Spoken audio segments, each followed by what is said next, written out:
आप सबका धन्यवाद देता हूं।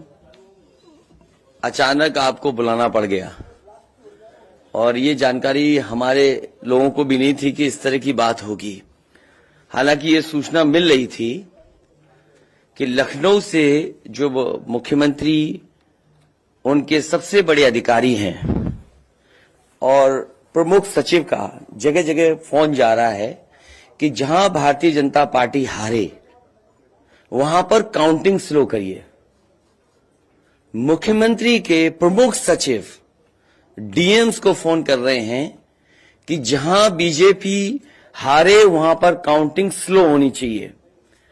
और यही नहीं, अगर हम पिछला चुनाव देखें तो जो भारतीय जनता पार्टी की हार हुई है 47 सीटें ऐसी हैं जो 5000 के अंदर कम वोट में हुई हैं।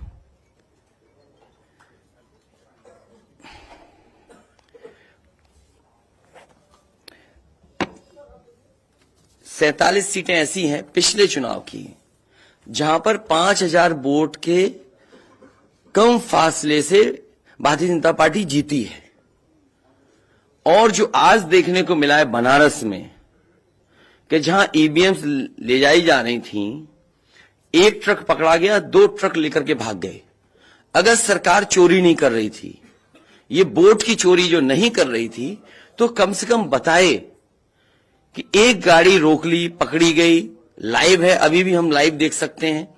2 गाड़ियां क्यों भागी? अगर कोई चोरी नहीं थी, प्रशासन ने, सिक्योरिटी ने इतना इंतजाम क्यों नहीं किया?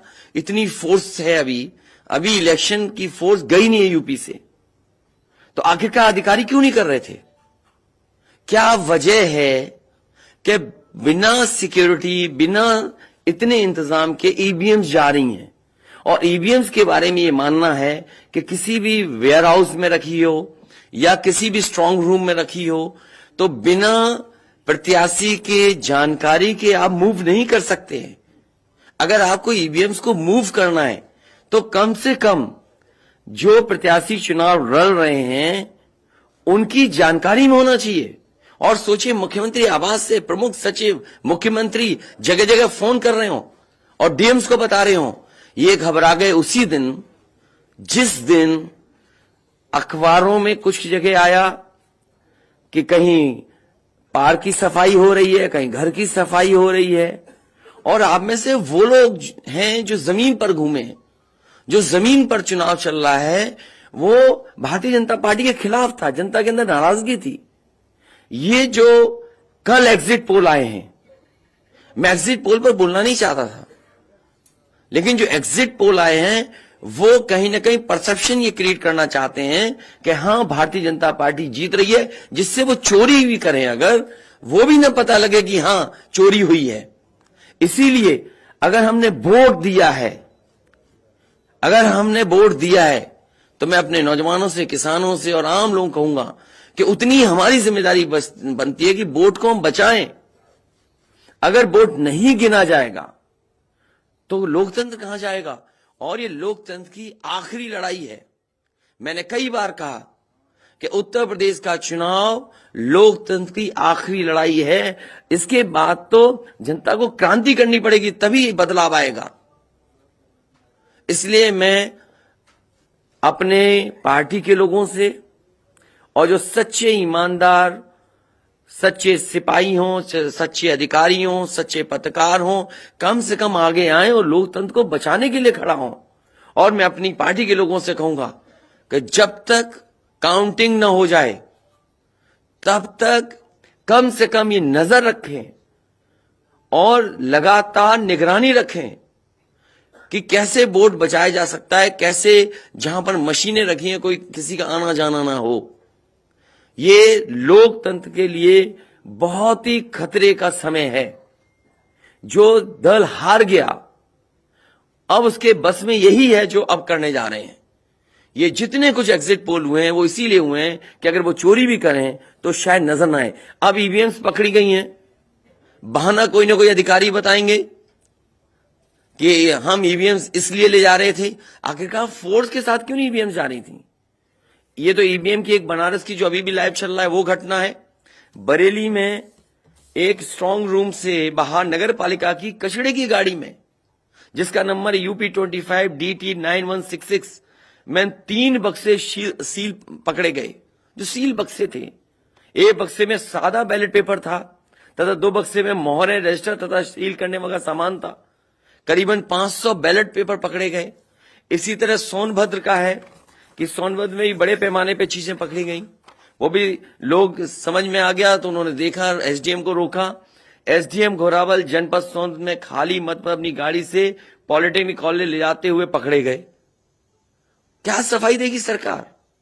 इसीलिए मैंने कहा प्रमुख सचिव मुख्यमंत्री आप जानकारी कर लें। अगर आपके डीएम्स कोई जानकार हैं, उन्होंने खुद बताया है कि वहां से लखनऊ से फोन आ रहे हैं कि जहां पर भारतीय जनता पार्टी हार रही हो वहां पर काउंटिंग स्लो हो और रात तक काउंटिंग लेकर के जाइए।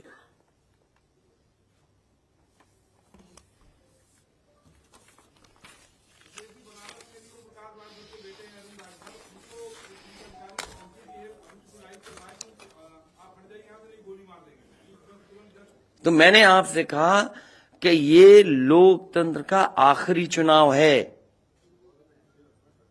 इसके बाद तो जिस तरीके से आजादी के लिए लड़ाई लड़ी गई थी, उसी तरह की हमें और आपको क्रांति करनी पड़ेगी।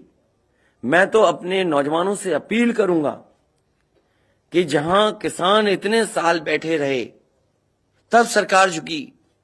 कम से कम 3 दिन लोकतंत्र के अखंड प्रहरी बनकर के ईवीएम्स को बचाएं और चुनाव को बचाएं। मैं किसी डीएम का इसलिए नहीं मानूंगा। डीएम कौन होता है? अगर प्रमुख सचिव मुख्यमंत्री फोन करेगा, डीएम क्या कर सकता है? डीएम की क्या हैसियत है? ये फिर जो प्रत्याशी लड़ने रहे थे उनको आखिरकार डीएम ने क्यों नहीं बताया? डीएम अगर ये जवाब दे रहा है तो उस डीएम से पूछिए कि डीएम ये बताओ कि तुमने जो प्रत्याशी चुनाव लड़े थे उसके बारे में क्यों नहीं बताया उन प्रत्याशियों को? ये डीएम आखिरकार किसके नीचे काम कर रहे हैं? और बनारस जैसी पोस्टिंग किसी डीएम को मिली होगी, इस डीएम को मैं भी जानता हूं। जब पहली पोस्टिंग मैंने मुजफ्फरनगर दी थी, मैं नहीं जानता हूं ये डीएम कौन है, किसकी सिफारिश पे ये मुजफ्फरनगर पहली बार गया था। बेईमानी करा रहा है ये डीएम। और जवाब ये डीएम का कि ट्रेनिंग के लिए जा रहे हैं। तो आखिरकार पॉलिटिकल पार्टीज को क्यों नहीं जानकारी दी? क्या जवाब है उनके पास इसका? और जब बाकायदा गाइडलाइन लिखी हुई है यहां पर कि आप ईवीएम्स का मूवमेंट नहीं कर सकते, आप कैसे ईवीएम का मूवमेंट कर रहे हैं? आप पूछिए जिन्होंने दिया बयान। अरे भाई, मैं तो कह रहा हूं किसी आपने जो पॉलिटिकल चुनाव लड़ रहे हैं उनके बारे में क्यों नहीं बोल रहे हैं आप? और आप भी डीएम की बात को मानते हो? वो वर्जन इसलिए बोल रहे हैं क्योंकि सरकार एक भाषा बोलेगी, ऊपर से नीचे तक भाषा एक बोलेगी। आप बताइए, जब समाजवादी सरकार का चुनाव था, इलेक्शन कमीशन ने जो शिकायत की उस अधिकारी को हटाया गया? आज इलेक्शन कमीशन ने किसी अधिकारी को हटाया हो? एक अधिकारी अगर इलेक्शन कमीशन हटाया हो तो बता दो। मुझे कोई उम्मीद नहीं। इसीलिए मैं कह रहा हूं कि लोगों को लड़ना पड़ेगा। अगर लोकतंत्र बचाना है तो कहीं ना कहीं तैयारी करनी पड़ेगी लोकतंत्र बचाने के लिए। जो गाइडलाइन है, आज जो बैलेट पेपर पकड़े गए हैं सोनभद्र में, जो बैलेट पेपर पकड़े गए हैं आपके बरेली में, जिस तरह ईवीएम्स को ले आया जाता है, ये सवाल बड़ा है। अधिकारी वही भाषा बोलेंगे जो उनको बोलने के लिए सरकार कहेगी। वो नहीं चाहते कि ओम प्रकाश राजभर जी, क्या भूल गए? इलेक्शन कमीशन याद नहीं है? ओम प्रकाश राजभर जी नॉमिनेशन के लिए गए, इनको अपमानित नहीं किया गया? क्या प्रशासन कार्रवाई कर रहा था? स्वामी प्रसाद मौर्य जी के साथ क्या व्यवहार हुआ? कोई भूल जाएगा इन बातों को? और चुनाव भर में क्या भाषण थे, क्या भाषा का इस्तेमाल था? हर जगह डराने का काम जनता को। ये अलग बात है। कम से कम इलेक्शन कमीशन को ये देखना चाहिए, खुलेआम जनता देख रही है, आज के जमाने में लाइव है कि किस तरीके से ईवीएम्स को ले आया जा रहा था। चुनाव आयोग को सबसे पहले जिलाधिकारी बनारस पे कार्रवाई करनी चाहिए कि आखिरकार उसने किसी को कॉन्फिडेंस में क्यों नहीं लिया। अगर मशीनें जा रही थी तो प्रत्याशियों को क्यों नहीं बताया गया? पॉलिटिकल पार्टीज को क्यों नहीं जानकारी दी गई? अगर ये गाइडलाइन में है कि नहीं है इलेक्शन कमीशन के, आप ईवीएम्स को एक जगह से दूसरी जगह मूव करा रहे हैं, आखिरकार इसके लिए जिम्मेदार कौन है? आप ईवीएम लेके जा रहे हैं, अब 2 दिन की बात है, काउंटिंग होनी है।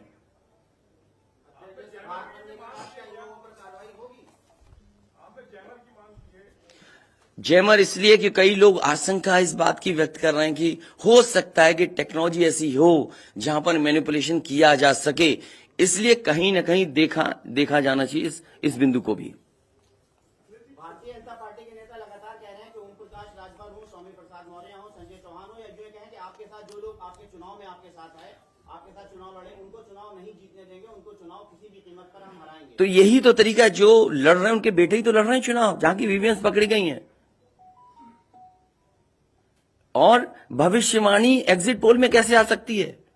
पॉलिटिकल लीडर्स जो बातें कहें, सत्ता के लोग बैठे हुए, वो एग्जिट पोल में कैसे दिखाई दे रहा है? प्रशासन और सरकार की जो चोरी है इसमें एग्जिट पोल के टेलीविजन चैनल शामिल है। आपको ये देखना चाहिए, जो एग्जिट पोल कर रहे हैं क्या मुनाफे के लिए कर रहे थे? जो कंपनियां बड़ी बड़ी, सर्वे का पैसा कौन दे रहा है उनको? और जो डेटा दिया है चैनलों को, फ्री दिया गया है कि उपहार में दिया गया है, वो अलग बिंदु है। कोई इतनी बड़ी एक्सरसाइज कर रहा है, उसका फाइनेंशियल बर्डन कौन उठा रहा है?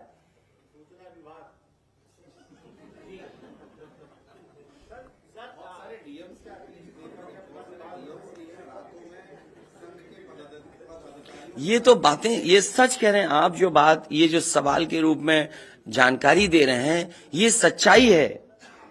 जो आप सवाल के रूप में दे रहे हैं, ये सच्चाई है। आप बताइए, इनके साथ गलत व्यवहार हुआ, क्या कार्रवाई की प्रशासन ने? वीडियोज हैं सबके। जब ये नॉमिनेशन के लिए गए आप, क्या वीडियो अवेलेबल नहीं है? क्या कार्रवाई हुई उसमें? स्वामी प्रसाद मौर्य जी के ऊपर जो अटैक हुआ, उसमें क्या कार्रवाई हुई? मेरे क्षेत्र में जो प्रत्याशी चुनाव लड़ने आया, तो उसने अपने आप अपनी गाड़ी तोड़ी, अपने आप गाड़ी तोड़ी खुद की, और आरोप लगाए समाजवादियों पर।